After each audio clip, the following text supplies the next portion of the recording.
cracked corn and barley moonshine. Moonshine Life Recipes. Ingredients: 5 pounds cracked corn, 1 pound malted barley, 5 pounds white sugar, 6 gallons spring water not included, 6 teaspoons yeast nutrient, 3 teaspoons amylase alpha, 6 teaspoons dry yeast. Directions: 1 packet of brewing sanitizer, mix with 1 gallon of warm water until it dissolves. Sanitize everything that will come in contact with your mash, except the pots you will heat the water in.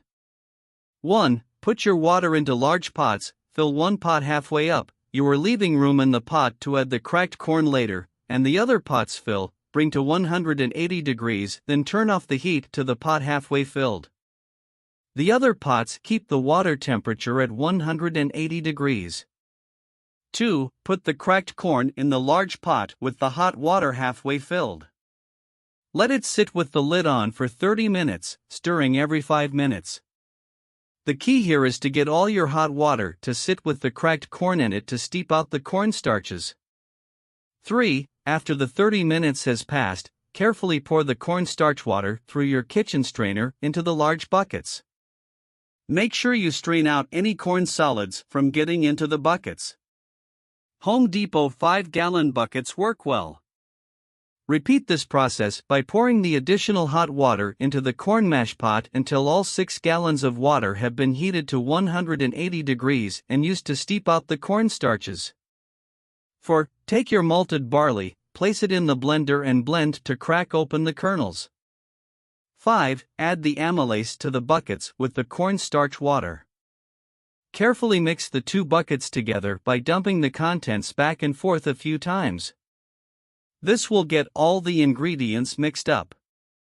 Add the malted barley equally between the 2 buckets, mix the buckets again a couple times.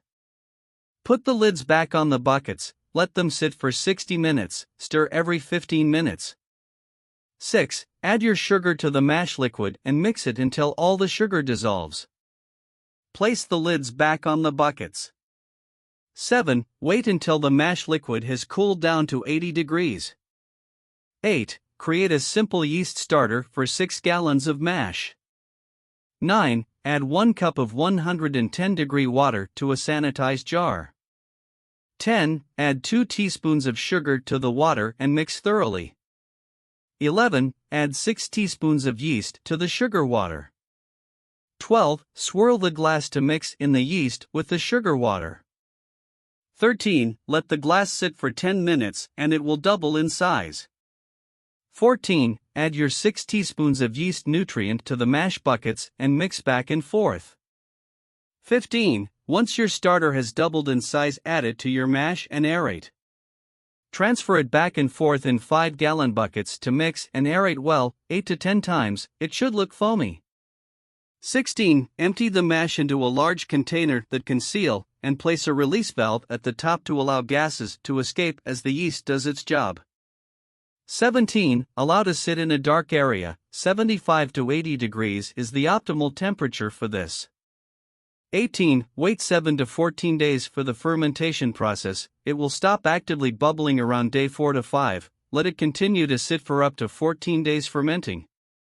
You are looking for the yeast to create 10 to 15% ABV, alcohol by volume, in your mash. Straining. 1. Place cheesecloth folded over 4 times in your strainer. Pour your mash liquid slowly through the cloth. Discard anything that gets caught. 2. Your liquid is ready to transfer into the still pot. A big funnel is ideal to pour it into the still. Heating. 1. Number 1 rule to follow in heating up your pot is, low and slow is best. 2. Make sure you have a flame barrier between the direct flames of your propane burner and the bottom of your still pot. A thin piece of tin or roof flashing works great. This will protect the bottom solder joints and ensure you don't scorch your wash. 3. Make sure you have cold water in the worm condenser as the pot warms up. This is where the alcohol vapor becomes a liquid as it runs through the condenser coils in the cold water. For our experience indicates it usually takes the wash to warm up to just around 198 to 200 degrees before we see any shine dripping out of the worm. 5. This recipe will make between January 2nd and 3/4 of a gallon of distilled spirits. 5 gallons of wash distilled. Our first 2 ounces discard. This is the foreshots, not good for drinking. The first 20 to 25% of total collected will be the heads of the run. It will give you a hangover if you drink it. C. The middle 50 to 60% of the total collected will be your hearts of the run. This is the drinkin' stuff. D. Last 20 to 25% of the total collected are your tails of the run. Keep separate and use to charge your thumper on future runs. Enjoy. Moonshine Life Recipes.